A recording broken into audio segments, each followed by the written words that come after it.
আমরা তিন ভাই তিন ভাগে কোরবানি দেই।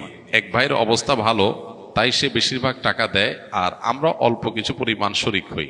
তাহলে কি আমাদের কোরবানি আদায় হবে কিনা? এটা একটা গুরুত্বপূর্ণ প্রশ্ন।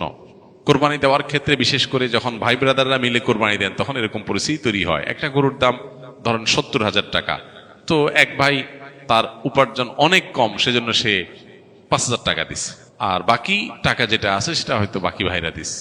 কোরবানি হবে কিনা? উত্তর হলো কারোর কোরবানি হবে না। কোরবানিতে যে কোনো একটা পূর্ণ অংশ নিতে হবে। 7 ভাগের একটা পরিপূর্ণ অংশ, 7 ভাগের 1 ভাগ, 7 ভাগের 2 ভাগ, 3 ভাগ, 4 ভাগ, সর্বনিম্ন 1 ভাগ নিতে হবে। ভগ্নাংশ নেওয়া যাবে না, অর্থাৎ 1 ভাগেরও অর্ধেক নেওয়া যাবে না। 2 ভাই মিলে 1 ভাগ নিছে, হবে না। তখন সেটা গোস্ত খাওয়া হবে। পশু জবাই হয়ে গেছে সহি পদ্ধতিতে, গোস্ত খাওয়া হবে, কিন্তু কোরবানি হবে না। কোরবানি বিশুদ্ধ হইতে হলে প্রত্যেককে পূর্ণাঙ্গ একটা ভাগ নিতে হবে। হ্যাঁ, এখন এমন হতে পারে যে এক ভাইকে আল্লাহ আর্থিক সচ্ছলতা দিয়েছেন, বাকিদেরকে দেন নাই, তো কি হবে?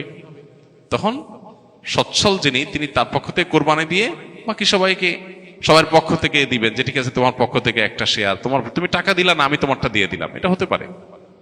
অথবা আরেকটা হতে পারে যে ঠিক আছে, তুমি অল্প টাকা কামাই করছো, মাত্র 5,000 টাকা আছে, তুমি টাকা না দিলে তোমার কাছে ভালো লাগতেছে না, তুমি টাকা দিলে তোমার কাছে খুশি হবে, তো সেক্ষেত্রে 5,000 টাকা তুমি আমাকে দিয়ে দাও। এটা কোরবানির শেয়ার না। আমি কোরবানিতে এটা লাগাবো, সেটা ভিন্ন বিষয়, বাট তুমি শেয়ার হিসাবে দিলে না, এটা হতে পারে। প্রবাসীরা অনেকে একটা কাজ করে, বিশেষ করে মিডিল ইস্টে যারা থাকে, অনেক প্রবাসীরা কোরবানি ঈদের দিন নিজেরা একটা ছাগল জবাই করে। তো রুমে 5 জন থাকে, এখন 5 জন মিলে একটা ছাগল জবাই করলে ওই ছাগলের টাকা তারা ভাগ করে। এই যে এক ছাগলে কয়জন শরিক হইতে পারবে, কয়জন কোরবানি দিতে পারবে? একজন। ভগ্নাংশ দেওয়া যাবে না। তাহলে একজন কোরবানি দিলে রুমের যে কোনো একজন কোরবানি দিবে, তো বাকি 4 জন তারা কি বসে বসে খাবে? গোস্ত তো সবাই খাবে। তো এই জন্য তারা 5 জন মিলে ভাগ করে টাকা দেয়। এখানে কারোরই আসলে কোরবানি হবে না। জবাই করা হবে, পশুর গোস্ত খাওয়া হালাল হবে, কিন্তু কোরবানি হবে না।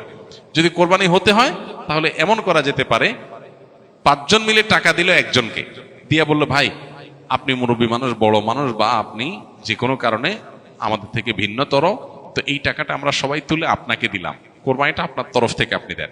সবটা একজনের হলো, গোস্তটা সবাই খাইলো। বা এই বছর আপনার তরফ থেকে হলো, পরের বছর আমরা আবার সবাই টাকা পয়সা দিলাম, ভাই আরেকজন হলো, টাকা আপনাকে দিয়ে দিলাম, আপনার তরফ থেকে হোক, কোরবানিটা একজনের হবে। ঠিক একইভাবে গরুতে ভগ্নাংশ, এটার ভাগ এভাবে আপনার শরিক হওয়া যাবে না, পূর্ণাঙ্গ একটা অংশের শরিক হতে হবে, তারপরে কোরবানি বিশুদ্ধ হবে।